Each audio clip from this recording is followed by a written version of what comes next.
Good morning.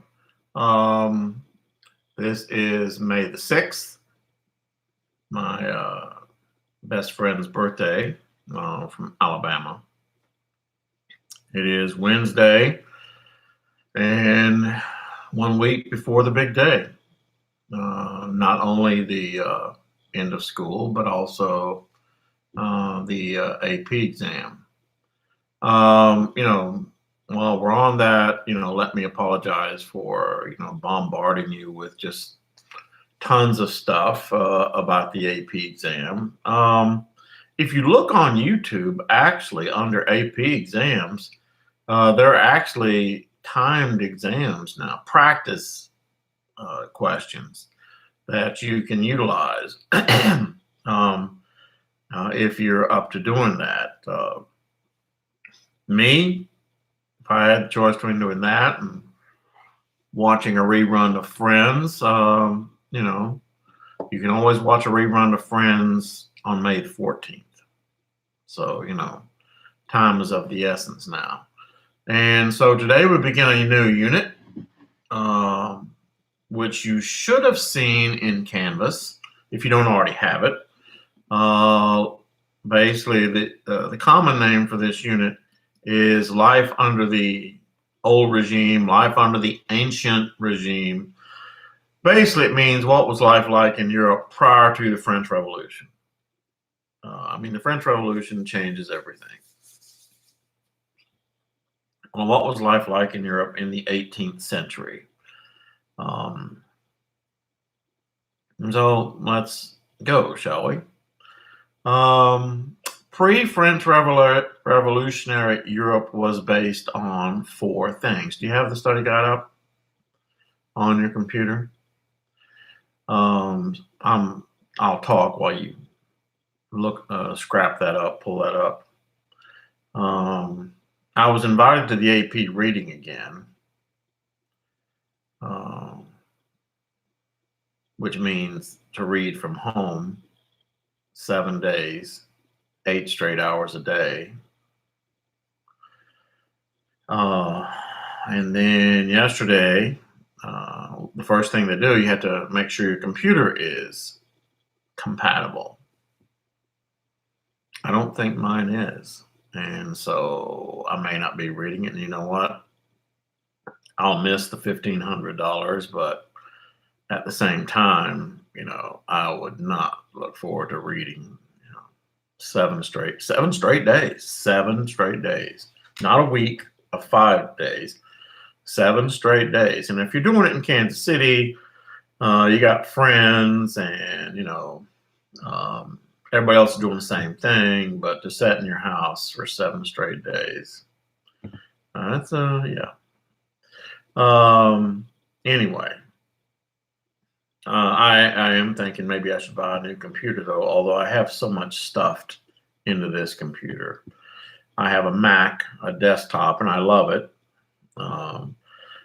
But more than that, all the pictures that I have saved over the last, 10 years, 8 years, thousands of pictures I have in this computer. It'd be tedious to put them on zip drives and then transfer them to another computer, but I may have to do that. All right. So now I think everybody has their study guide up. So let's begin again. What was life like in Europe prior to the French Revolution? And to understand that, it helps us understand the cause of the French Revolution.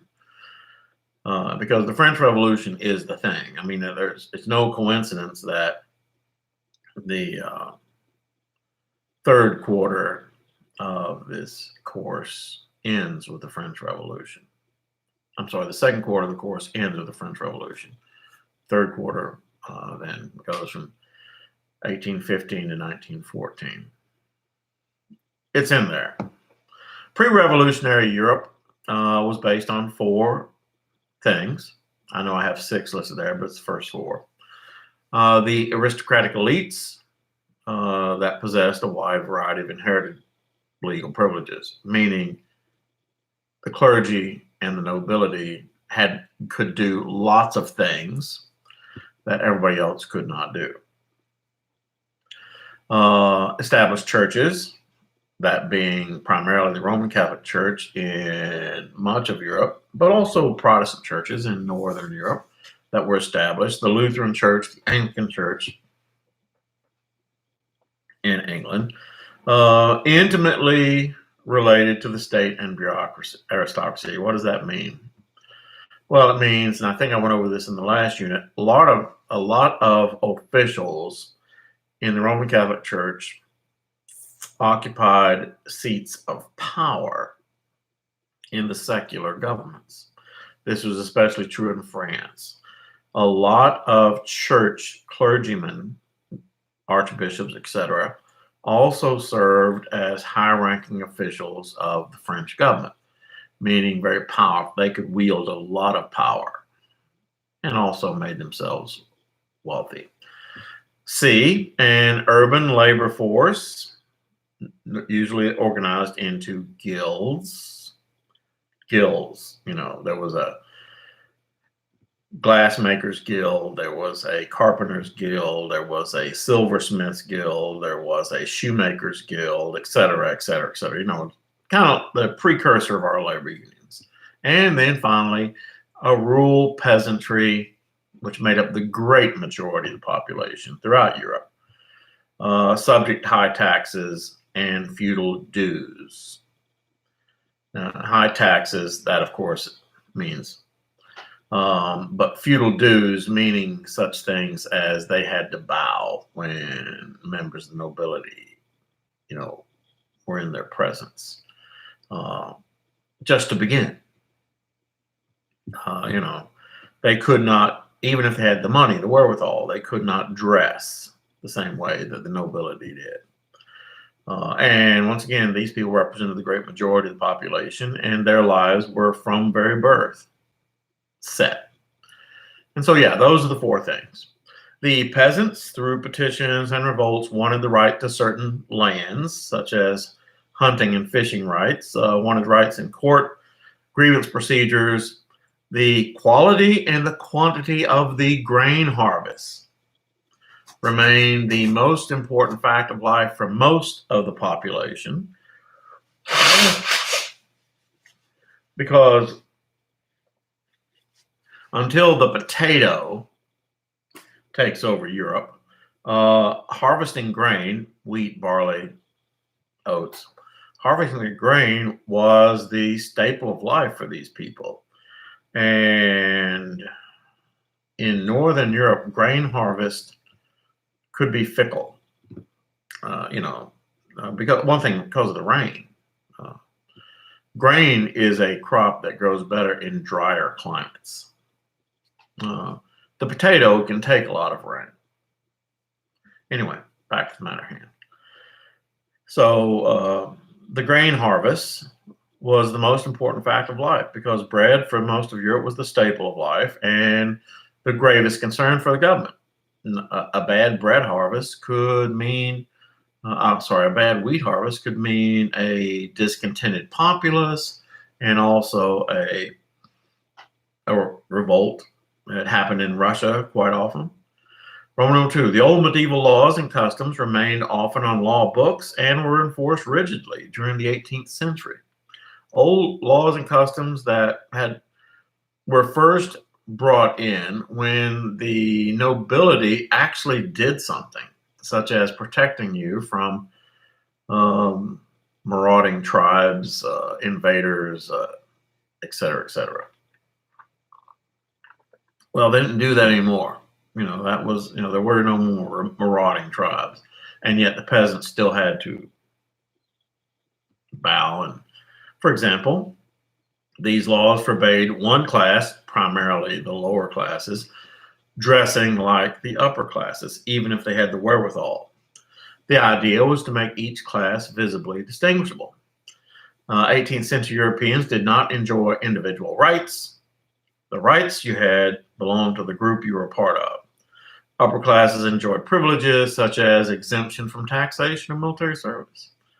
I mean, it was a double whammy. If you were poor, you paid all the taxes. If you were a member of the nobility, you paid no taxes. even though you had plenty, or the right to practice a trade or craft, or avoid a humiliating punishment. That was another flip of the coin. There were punishments for the nobility when they committed crimes, and those oftentimes were done in private. But on the other hand, for the peasantry and the lower classes, their punishments were worse and were commonly public, not just public executions, not just public tortures, but also putting people in stocks. That means putting their head and hands through something like this and being made to stand for hours, or their feet in stocks, and having humiliating signs in front of them for gossiping. Yeah. The 18th century was a great age for the aristocracy. Yeah, sure. If you were a member of the nobility and the clergy, your life was awesome. The nobility, though, consisted of 1 to 5% of the population, depending upon where you lived. In Western Europe, like Britain, 1% of the population. In Eastern Europe, 5% of the population. It doesn't matter. The 95 to 99% of the population, their life was just awful. The nobility was the single wealthiest sector of the population, had the widest degree of social, political, and economic power, and set the tone for polite society. Land was the aristocracy's largest source of income because the church owned land. The church singly was the largest landowner. But for the aristocracy, the owned plots of land, that was their largest source of income. And their income came from the produce of the land, taxes, rents for peasants. It was felt that manual labor was beneath the aristocracy. In other parts of Europe, the nobility undertook ways to improve the economy and life in general. The aristocracy across the continent was not the same everywhere. The smallest, wealthiest, and most socially responsible aristocracy resided in Great Britain. In other words, Britain was the place where only 1% of the population was part of the aristocracy. Ironically, they were the richest. And also, ironically, they actually participated in government. And also in Britain, the nobility paid taxes. British taxes could be quite heavy, but everybody paid them. So in Britain, the nobility consisted of about 400 families, and the eldest male members of each family sat in the House of Lords. These noble families were able to control the House of Commons. Why? Because they owned the lands. The nobles owned 1/4 of all arable land in Britain. But increasingly, the British nobility invested their monies in commerce, business, building of canals, and then collecting the rents on those canals across Britain. Remember, of course, in the days before the steam engine, the locomotive, trains, that canals were the way to go. Urban real estate, mines, and even industry. Please tell me that you remember Mr. Culver, the rule of primogeniture. I'm talking to you. Yes, rule of primogeniture. Always good to know Latin. Primus meaning first, genus meaning offspring, means that throughout Europe, the firstborn son was always entitled to a preponderance. That means more than the majority of the inheritance. The second son, nobody else, was sucking wind, to be honest. In France, approximately 400,000 nobles were divided into nobles of the sword. That means that these members of the nobility it doesn't mean they actually picked up the sword and went to war and stuff like that. It means that these members of the nobility were descendants of families who, at one time or the other, had defended the realm and went on the Crusades, and all kind of things like that. And the others were called nobles of the robe. And that was a title that one could earn from serving the French bureaucracy or perhaps having purchased the title. One of the things we'll learn about in the coming up with the French Revolution is that in France, you could escape taxes if you paid a one-time, very large lump sum to the government. And voila, boom, you are a member of the nobility, and forever and ever, you no longer have to pay taxes.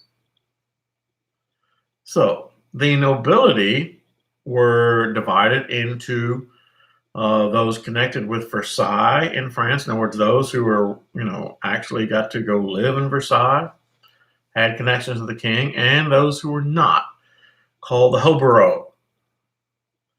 And the hobereau, which is where we get our word hobo, which of course we've talked about this. Hobo is a word that they used in the Great Depression to describe people who rode the rails and were homeless and were beggars. Basically it means the false nobility, the hobereau, the petite, the small nobility, who were a little better off than the wealthiest of peasants. All French nobility were exempt from the many taxes. Most French nobles did not pay the taille or the land tax. The nobles were technically responsible for paying the vingtième, or the 20th, which was meaning 5%, a 5% tax, but were rarely responsible for the full amount.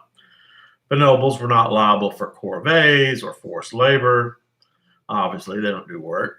The French nobles could collect feudal dues from their subjects and had exclusive hunting and fishing privileges on the land, which was very important because for a lot of the peasants, they really wanted those hunting and fishing rights because that was a way of putting protein on their table, because otherwise they weren't getting it.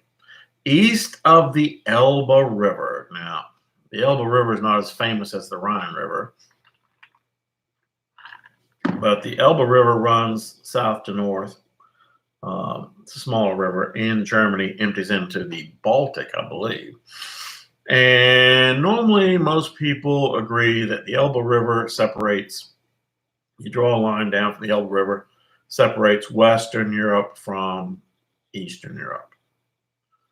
So when it says east of the Elbe River, it's referring to Eastern Europe. East of the Elbe River, the rights of nobles became more pronounced, bigger, and the condition of the peasantry more desperate, worse. In Poland, thousands of nobles called szlachta were exempt from paying taxes entirely until after 1741. Until 1766, these Polish nobles possessed the right of life and death over their peasants. In Prussia, the ascension to the throne of Frederick the Great, the Junker nobles became stronger and stronger. Junker, Junker, Junker. We'll see that word again and again. The Junker nobles they were the landowning nobility in Prussia. They also made up the leadership of the officer corps, and that's going to hold all the way through World War II. And they also held most of the bureaucratic positions in the army. In Russia, the 18th century saw the rebirth of nobility into more of a Western mold. Peter the Great, remember, had published his table of ranks, which equated status in the Russian society with service you did for Peter the Great. Was connected with privilege and with service. That amount was reduced to 25 years under Tsarina Anne. Peter III entirely exempted nobles from doing any kind of service. Peter III was kind of he was a weenie, among other things. One of the reasons he was murdered by Gregor Orlov and several other Russian generals. Catherine the Great associated the rights of nobility with service.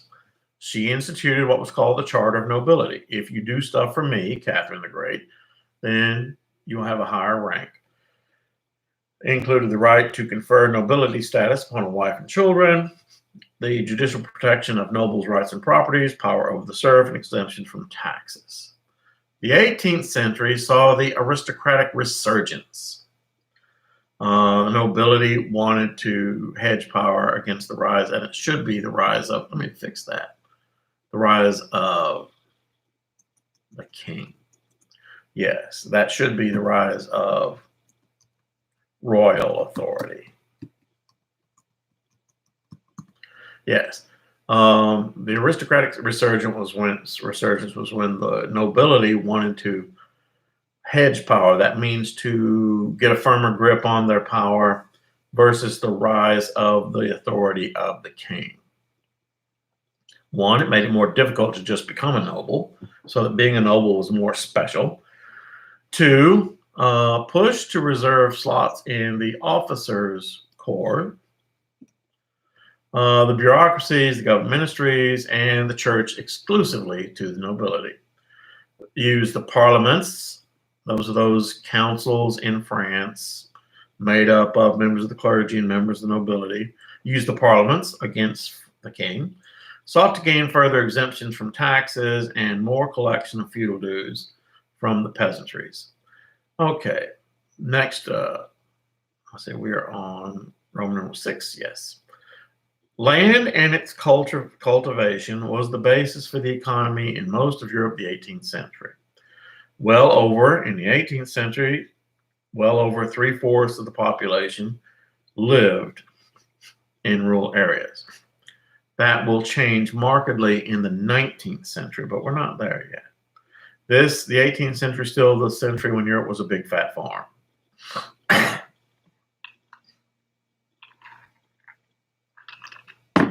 Few of the peasants ever traveled more than a few miles from their birthplace. Rural social dependency was directly tied to the land. Sorry, guys. Oh man, allergies got a good grip on your teacher this morning. So, peasants such as the English tenants and the French cultivators were free men, except they had no money. Yeah. I mean, when you're a peasant, you're a freeman. If you want to leave the estate, you can leave the estate. You just don't have any money. A lot of people did that, took the risk and moved to cities. And as today, a lot of people moved to the cities around the world hoping to find this golden job, find poverty and hardship.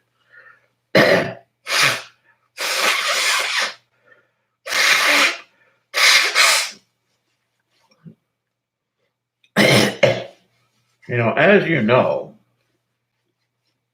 this corona thing has given us lots of time to do other things. And I actually saw on educational TV a couple weeks back this special by Rick Steves.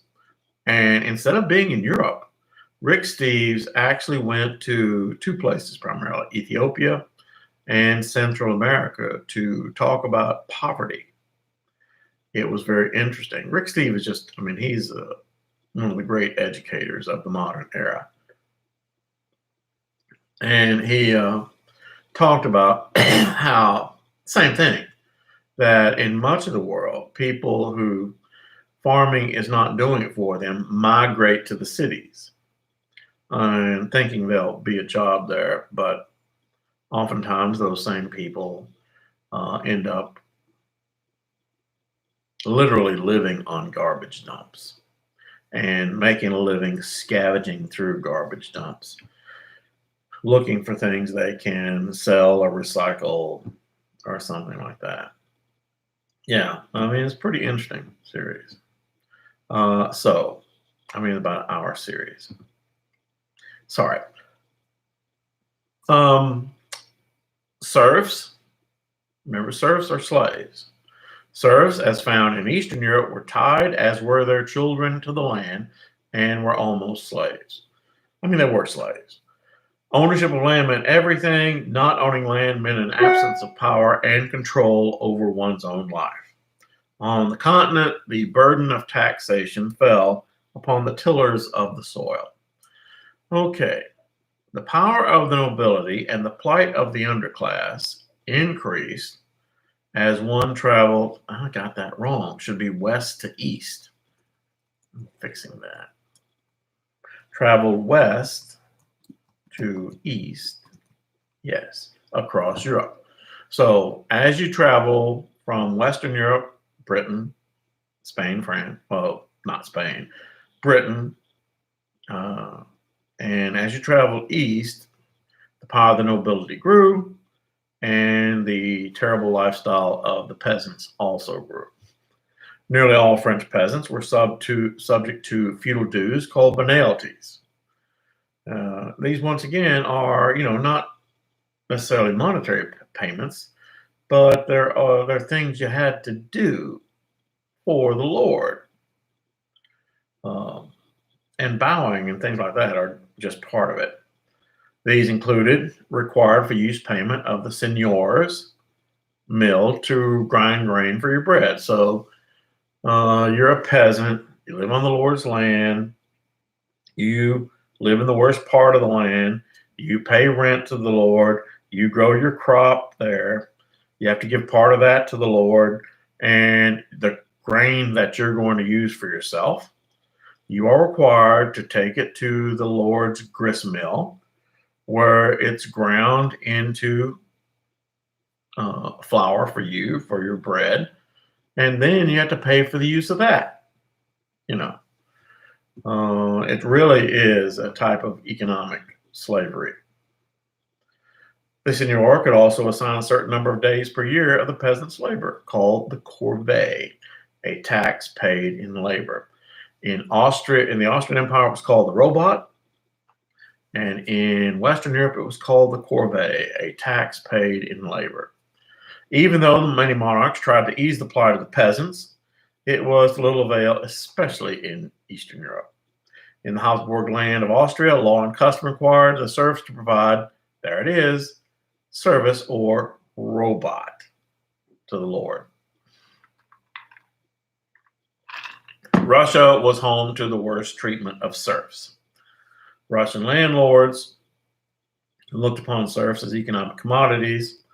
They could demand as much as 6 days a week of labor, known as the barshina, from the serfs. Serfs had no legal recourse against the orders and whims of their lords.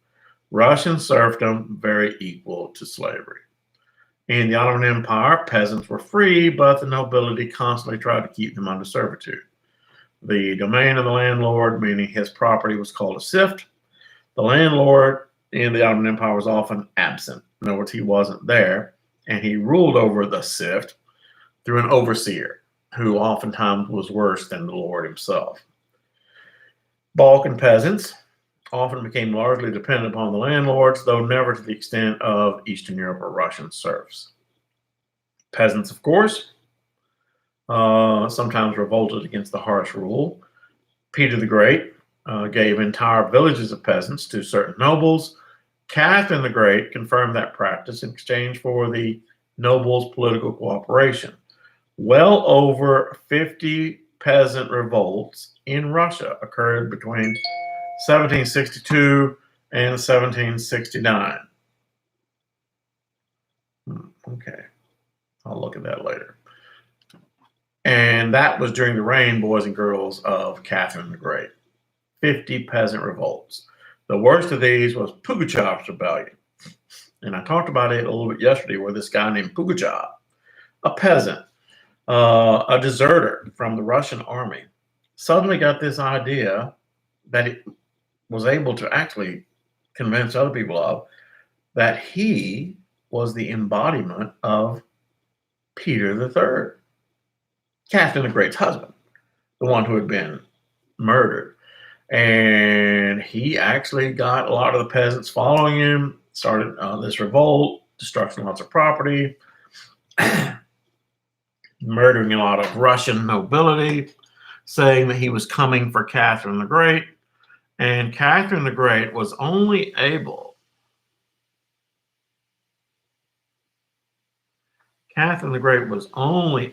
to put down that revolt. Vanilla, remember, I like vanilla. through the cooperation of her nobility. And to get that cooperation, Catherine the Great had to make lots of concessions to the nobility. She basically had to take all the Enlightenment ideas, such as the Enlightenment Encyclopedia, and she had them burned in a public ceremony, saying, we're done with that. That's done. There were almost no revolts in Western Europe, but England had many rural riots. These are normally directed at property, not persons. The peasants often targeted the old traditional methods of subjugation. What happens here is that this is the beginning of the agricultural revolution in Britain, where the large landowners in Britain, and I don't want to go too far into this, but it's worth noting, where the large landowners in Britain began to realize the fact that if I want to make more money, I got to get rid of these little guys. And the way they did it, prior to the agricultural revolution, the big landowner and the little landowners would all graze their herds and water their flocks in common meadows. And, and everything was relatively okay. But greed took over. And so what the big landowners began doing was to build these terraces, these hedgerows. There it is. That's the word. These hedgerows, natural fences. Some were made of stone, but a lot of them were simply they mounded up earth and then they planted hedges on the mound that grew so thick that cattle could not penetrate them. In fact, they grew so thick that tanks could not penetrate them in World War II, which is another story. But yeah, but what they were doing was they were keeping the little guy out. And eventually the little guy who didn't have access to water, didn't have access to grazing for his livestock, he was run out of business, which was the goal in the first place, to be honest. All right, back to this. So one of the most obvious examples of where was I at? Okay, yeah, this included unfair pricing, new feudal dues and taxes, changes in methods of payment to where they demanded real coins, unjust officials, or unfair or brutal overseers or lords. Peasant revolts in Western Europe were more conservative in nature than they were in Eastern Europe. Roman numeral 7.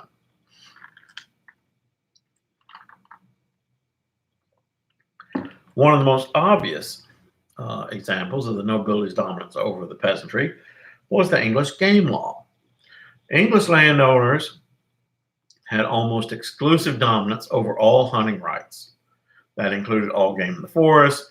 Killing a forest animal in Britain without permission of the owner of the land was considered a capital offense into the 18th century. You could be executed for hunting deer on the Lord's land. It was believed that allowing the poor to enjoy hunting would undermine their work ethic. If they can hunt, then they don't have to farm. Pardon me. Violators could be fined and even forced into the military. The landed gentry could also pursue civil action. They could sue them for money against wealthier peasants. Gamekeepers could even kill dogs of suspected poachers. Gamekeepers would also set deadly traps to snare the poachers. Poaching never disappeared, just like the drug traffic never disappeared, just like importation of animal parts is like the third or fourth largest smuggling operation in the world. It was a way to find food for the poor peasants. Meat was also poached for profit and often sold to urban dwellers. Higglers would buy the poached meat and sell it to the public. Penalties for poaching increased, and so did poaching. The increase in penalties was greatest during the French Revolution. By the 1820s, the law changed, allowing the nobility to allow others on their land. The industry of the time was very small and very close to the nuclear family. Now, here we're beginning to get into the beginnings of the first industrial revolution. Remember, there are two.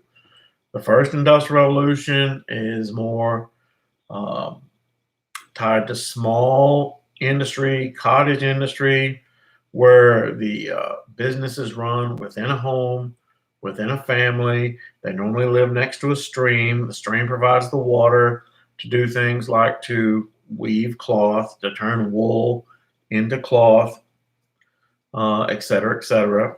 Very low production, but very small scale. All right. Industry of the time was very small and very close to the nuclear family in northwestern Europe, meaning Great Britain, the Netherlands, Upper Germany, what is now Belgium. In northwestern Europe, a household consisted of a married couple, their children, and any servants. More than two generations rarely lived under the same roof. High mortality and late marriage prevented the formation of families of 3 generations. You say, what does that mean? Well, it means that a lot of the children died, even in Britain. And also, people got married in Western Europe later. And so it was very rare that you would see a household made up of 3 generations: grandparents, parents, and children. The family structure then was nuclear: mom, dad, kiddies, rather than extended.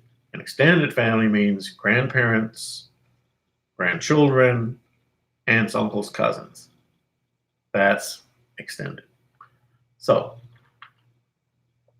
in Western Europe, children lived with their parents only until their early teens. They normally left home to work as a servant for another person. A child's labor during this time was more profitable outside the home, and he would then take his earnings and bring them back home. The practice of a child moving away from home is known as neolocalism.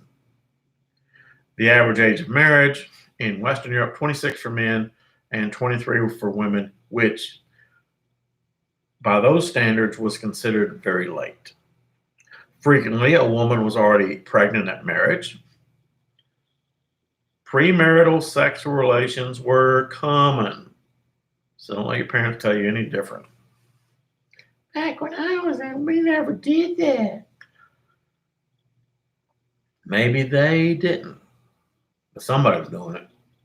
And so, yes, even here during the 18th century, premarital sexual relations were common, though illegitimate births were rare.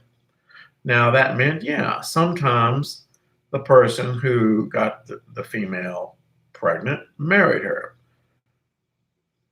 But oftentimes, poor girl finds herself expecting, and if Johnny Handsome runs like his head's on fire and the rest of him's catching, she marries, Quasimodo. Or old guy who's got some money marries that guy, old and disgusting guy who has some money. Anyway, part D. A servant during this time was defined as a person under clear contract. In other words, he got paid to work for the head of the household in exchange for room, board, and wages. Normally, a servant was equal in status to the family and often ate with the family. These many years of servitude often account for the late marriages in Europe. You got to remember that these are small homes, and so the servant works for the family, but they live in close quarters. They eat with the family. These many years of servitude often account for the late marriages in Europe. In Eastern Europe, both men and women were normally married before the age of 20. In Eastern Europe, children were born to much younger parents in Eastern Europe, In Russia, it was not uncommon for a man to be younger than his wife. It was not uncommon then to find more than two generations of a family living together. You see, because people were getting married so much younger, yeah, they would live with the grandparents. So, yeah, it's very common to find two generations living together. However, landlords in Eastern Europe often forbid marriages between serfs of different manners because remember, the children are an economic commodity. The children of such a union, who do they belong to? And so, yeah, couldn't marry who you wanted to. The household, okay, the household was the basic unit of production and consumption. People who lived outside their own family households were viewed with great suspicion. Everyone in the household worked. No one could afford to be idle. Fathers or older children might engage in labor outside the home and then send the money to home. In Western Europe, just as today, the death of a father was a disastrous turn for the family economy. Actually, more so than today. Today, I mean, as bad as the death of a father is, there is that possibility that the mother can still go out and find some kind of income. During this time, that was not happening. The widow might take on the family responsibilities, or one of the older children might take on the family responsibilities. But, they were in bad straits. The widow would remarry as soon as she could to save the family. Quick remarriages were common, and many families often included stepchildren. In Eastern Europe, the family economy functioned in the context of serfdom and landlord domination. Also, there was far less geographical mobility than in Western Europe. Yeah. And there wasn't a lot in Western Europe. Geographic mobility, meaning that in Eastern Europe, you were born in a certain place and you pretty much uh, died within 10 miles of that place or less. Okay. Tomorrow we're going to begin talking about women. I think we can finish this unit in 3 days. And after that, we'll move on to the French Revolution. So, I think it'd be worth your time to look at YouTube and to look for and just, type in AP Euro exam. And they actually have some time, DBQs. And, like I said, you can watch that rerun of Friends on May the 14th. May the 13th, you're taking this test, get prepared. And so, yeah, I'm going to let you guys go now. We're 42 minutes in. I miss you all. I was just thinking this morning, we're nearly halfway through the year 2020. How will the year 2020 be remembered? I think that the biggest lesson to take away from the year 2020 is that we, meaning the human race, is not the boss. We, the human race, are subject to the laws of nature just like everybody else. There are predators that stalk us. And so, yeah, I think that's an interesting thing. With that happy thought and a prayer that that vaccine comes quickly, because I'm like you, I want to go outside again. I want to go to a movie again. I want to stand in the hall and yell at people for wearing hoods again. I want to travel again. I want to get normal again. And so, with that happy thought, I bid you all adieu. Oh, yeah, I'm watching Band of Brothers again.